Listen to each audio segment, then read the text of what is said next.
Trust Power. Good afternoon, Fiona speaking. Yes, good afternoon. I'm calling about a past account. I can give you the name. Sure. Yeah, it's Kaiwai, K-A-I-W-A-I.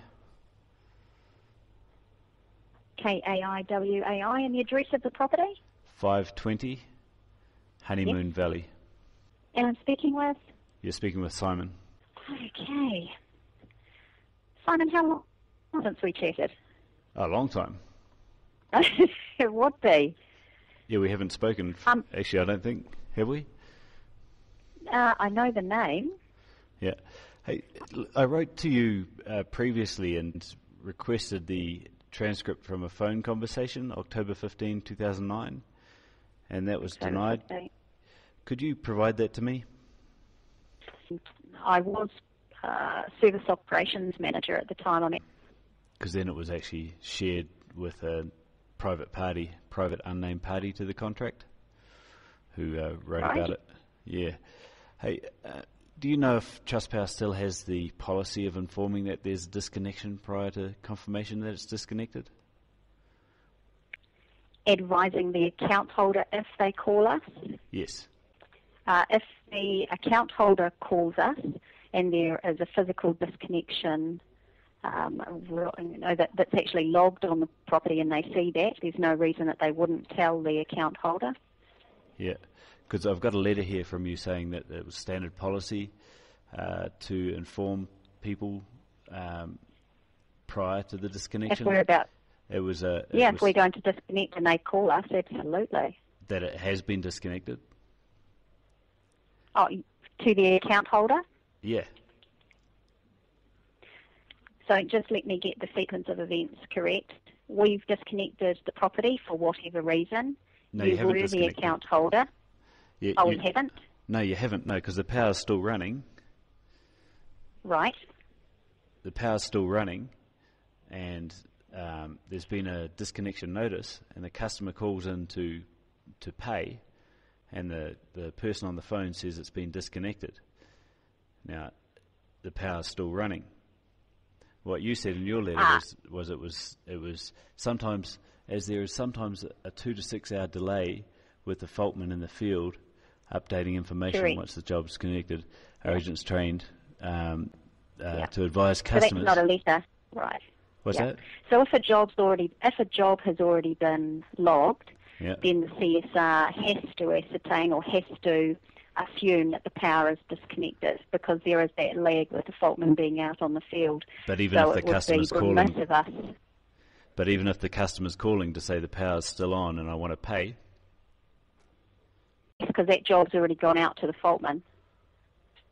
I see. So that's the company policy. Yes.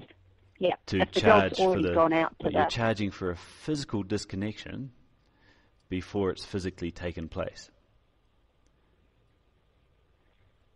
The charge is in the disconnection fee. If the job is actually logged, then the disconnection notice or disconnection fee does get put onto the account. Yes, but it seems like a fraudulent practice.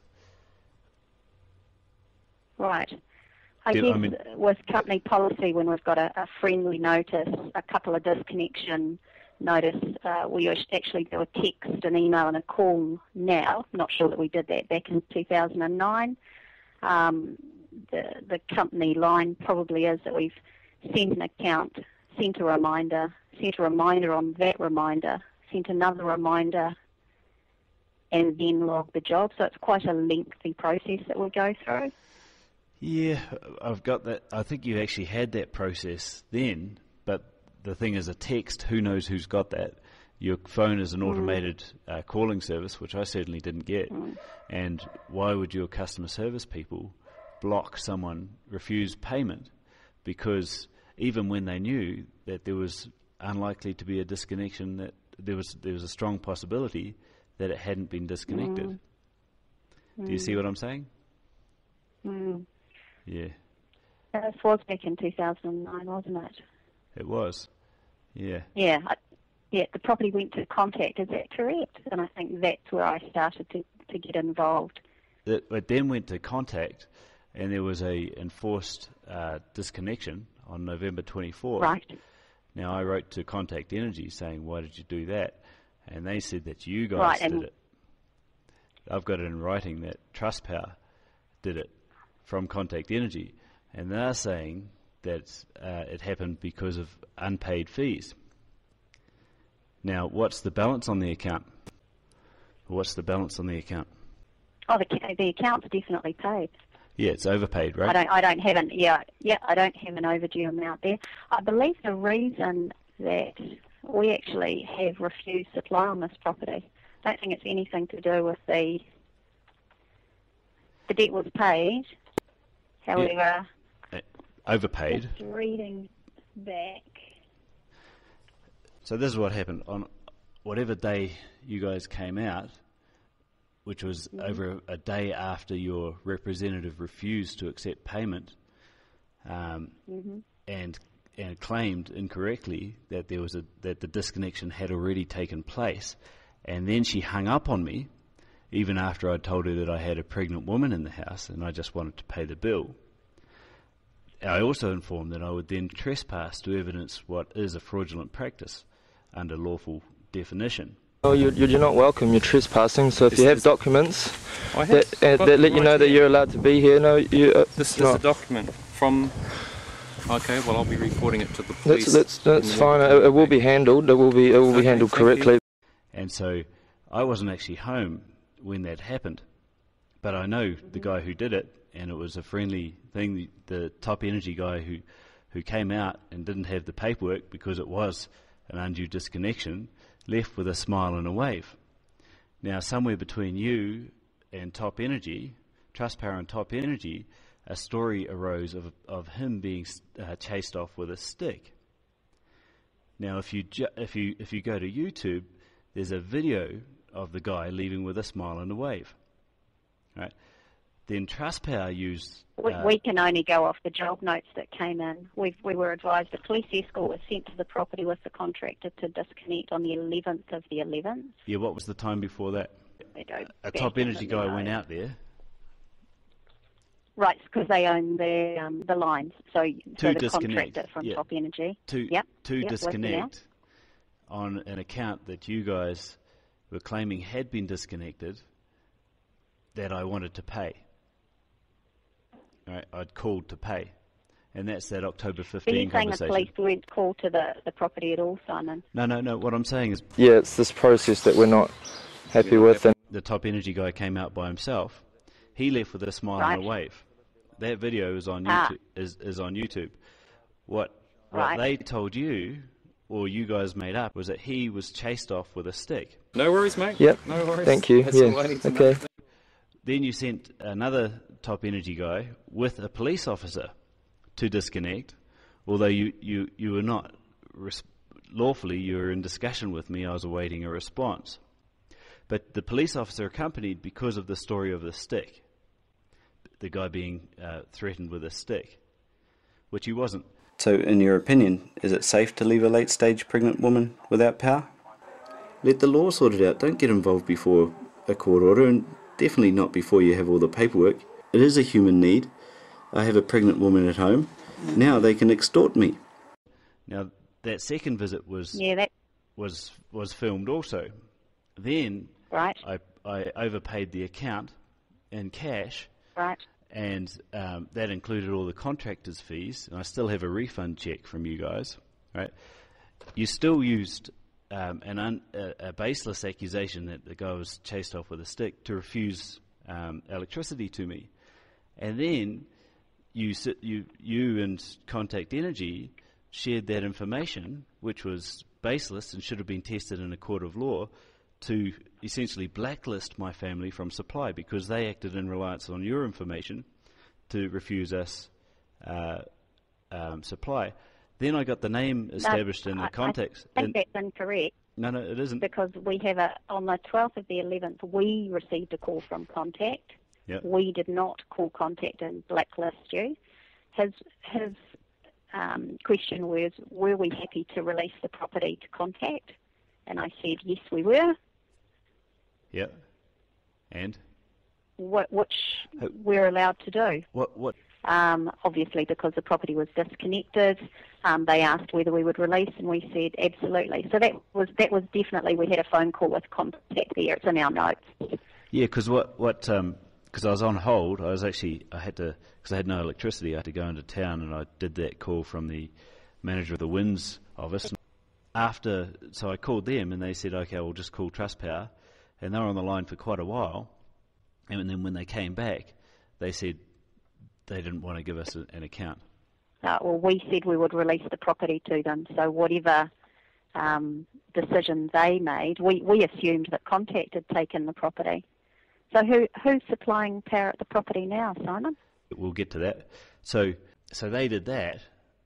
Now there was a co-tenant on the property who had quite a bit of a hand in it. He's working he's claiming to be an electrician, but is unregistered and does some work with Top Energy. Now he had access to the phone conversation, that October 15 one, which I'd still like to get from you guys, but haven't had access to yet.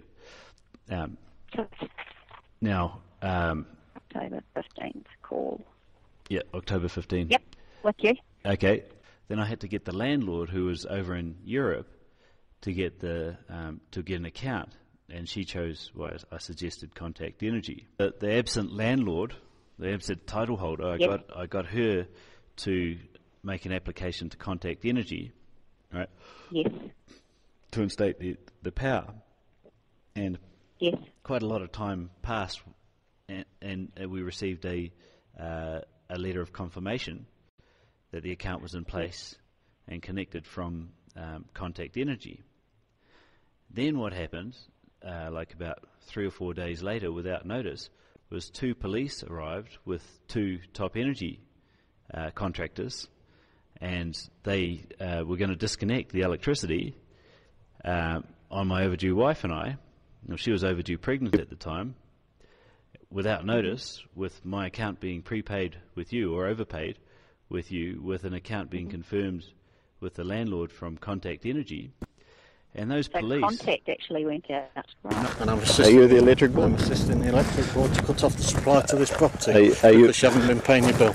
No, but well, that's the thing. It seems like Contact. The contract was with Contact. But when I write, what actually happened was, I don't know if you've seen it or not. Have you seen it? It's on YouTube. It got videoed. But those 2 police officers were total thugs. One of them jumped on me, and they used metal weapons to my head, pepper sprayed me, knocked me unconscious in front of my overdue wife. So stop hitting him. Okay, that's enough. I was trying to film the thing. Gracious. Yeah, and that's on YouTube. There's over 30,000 views of that. I've not been in and seen that. Yeah. So, Simon, the call on the 15th of October to one of our agents at 1:28 p.m. Yeah. That's the call that you would like a transcript of. Is that correct? Yeah, that's what I would like a transcript of. Now, there's also... Okay. So after that event, they then arrested me.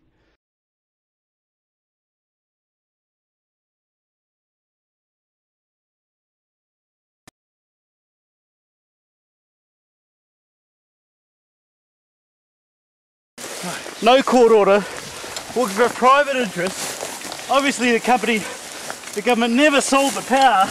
Look, the power companies are commanding the police. And put me in prison for 2 weeks, and I missed the birth of my son. And after that, I had to fight to get bail, and then they tried to psychiatrically assassinate me, basically, not give me a trial. I had to fight against that for months. I spent the whole year trying to defend myself over this false allegation that I wasn't paying my bills.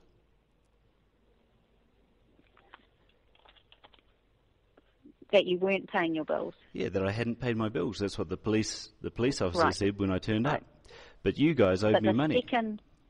And the account had just been... The second faultman, if I have followed correctly, was sent by Contact because they made the decision that they did not wish to supply the property. Is that correct? And that's where it all went pear-shaped? The same thing was happening with our mate at Honeymoon Valley. Yeah, yeah. And when your mates brought the police with them, Yeah, well, and he got bashed up. Neat. I'm going to do peace. Yes. There. See? This was meant to happen at 2 o'clock today, but I said I'd come first and see you guys. Yeah, see that? And that's enforcement, eh? Yeah. So that's dirty. Yeah. I had to go there and do his disconnection. Yeah. And, yeah, and I know. I thought it was police, you. Yeah, I saw the video. It's just, see, that's dirty. They send me in. They say you have to do it, and then I'm like, and then they say, "Well, bring the police." I said, "I don't want the police." If you know, they told me in the morning. They said, "Right, you're going to Honeymoon Valley, and the police are going with you." I'm like, and I said, "Is that it?" And they said, "Yep." And I said, that comes from Contact. Yeah, see. That's all them. They organised. Yeah. Contact have organised the police today to come at 2 o'clock. Yeah, I felt sorry for the guy because they done a number on him, you know. And then I wrote to Contact Energy, and they said they didn't do it, but that you guys did it because of unpaid money. Oh, they're saying that we sent the second faultman. I have it in writing. Ah, what date? Okay, what date do they say that we sent a second faultman, just out of interest? No, I'm just trying to see whether there's any other... On the 24th of November. 24th of November. 2009. After we'd disconnected. Advised them that we would release the property to them. After you'd advised them that you'd release the property to us, and on the basis of that conversation, they said that they would not supply my family with electricity. And that was when the second set of faultmen went out, but they're saying that we sent those faultmen. Is that correct? That's correct. That they didn't, we did. That's correct. On the 24th of the 11th. Because of outstanding monies, including monies to the contractors, which would be Top Energy. Now, I have a letter from you saying that all of the fees were paid, which they were, including the contractors, and in fact overpaid, because I still have a cheque. Yeah, our contractors were sent twice. The once when obviously you'd speak to Marie and they didn't, and the second was to disconnect the property. But after we spoke with Contact, I have absolutely nothing in our system that we have sent out those contractors, and we actually have the property with Contact. Yeah. Well, the other thing is this guy who's on the property, who was a co-tenant on the property, claiming to be a electrician, doing work as an electrician, but unregistered, with associations to Top Energy. He refers to a blacklist of electricity. Is there a blacklist that you're aware of? Not that I'm aware of, no. You're not? Well, he said... No. We don't have a blacklist at all, if you like. See, on the 17th of the 11th, the last thing we have on the property is a TN file, which is a switching file. Basically, that's just our terminology, where we have that the property went to Contact on the 12th of the 11th. Then on the 18th of the 12th, I have a note by a credit agent. Apparently Contact have now disconnected this property, but it remains with Contact. That they still own the property, if you like, on the registry of electricity. So we certainly haven't got anything there for the 24th of the 11th that we sent out the contractors. I'd be very interested to see that letter from Contact. Yep, I can give that to you. Because if you give me the transcript to the October 15th. Oh, yeah, absolutely. There's no problem. 15th of October, I've put that down to be done. That's not a problem. Yeah. It was your call with our agent. Exactly. You can have a transcript. You can't have a recording of it, but we can certainly transcript it for you. That's no problem at all. Yeah. And I can get the guys onto that. And why was was that phone call shared with the co-tenant who was a non-named party? Who's the co-tenant? What's his name? Gregor Ostwald. Let me just have a look. Let's see that. So when did the other person call us? I'm just trying to see whether we've got... I don't know when, but he wrote like a book of defamation, basically, to the community, saying that he had been shared the phone transcripts and was very concerned at the way I was speaking and what I was saying. He said that he had a transcript from us. That's right. From yeah. Now he has contacts with Top Energy. Does Top Energy have access to your system? Top Energy don't have access to our phone recordings. No, those are held here. Okay. And I have nothing on here to say, naming that any transcripts have been sent out on this account. Okay. As you well know, I mean, there's they a have whole been lot sent of to you, and I. Yeah, and then like Yeah, when the police. last. Okay. Yeah, the last meme I have is somebody's dad talking to us. But I have no record of us talking to anybody, or that a transcript has been. Yeah. I'd like to see a copy of his transcript, because I think that's probably made up. Yeah, probably just a false claim. one of the false claims. What? Yeah. But then the police, when they turned up on the November 24th, so they said it was for unpaid bills, right? And that they were there for the electricity board. Who's that? The electricity board, there's no such thing. Electricity boards haven't existed for 25 years. It's all electricity companies now. So they may have been there on behalf of the network company or the retailer, so that must have been Contact. Well, you'd think so, but Contact is blaming you guys and Top Energy. Yep. Yeah. Let me spend a bit of time having a look to make sure that there's no jobs from us, because I can't see any in our system at all. I very much doubt that it was you guys, but I'm just saying you're all passing the buck. Yeah. What happened to us? Oh yeah, somebody did it. Yeah, exactly. The TN file, or the switching file we've got, says that the property went to Contact on the 12th of the 11th, and that's the last that we've got, other than our note on the 18th of the 12th. Apparently Contact had now disconnected this property on the 24th of the 11th. That was it. That's all I've got. Yeah. So I don't have any other Yeah. disconnection other than the ones that we know that we did. Because I've also got a video from one of the Top Energy contractors that went out that day saying that it was Contact Energy. Oh, okay. Right. Yeah. So we dealt with a Constable Cooper. But this is the thing. I think they're passing the buck. So I'd like a reply to that letter. I'll give you a copy of that letter that Contact Energy wrote, which fingered you guys. So how can I get this transcript to you, Simon? Via an email? Or? Email would be good. And when I get your email, I'll reply with that letter and a request for a reply to that letter. Yeah, no, that'd be really interesting to see that. Yeah. Well, because, thanks for... I don't have any job. I have no jobs logged on the account. Yeah, it seems like it does seem like there's an unofficial blacklist somewhere. I don't know if it's with the... Not that we're aware of.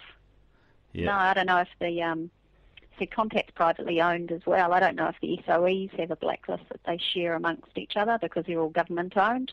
Yeah. Don't know, but you mean Contact... like Top Energy itself would be the one? Well, Top Energy is the netco, and they wouldn't have a... Well, I don't know if the netcos have a blacklist. You'd think it would be the retailers.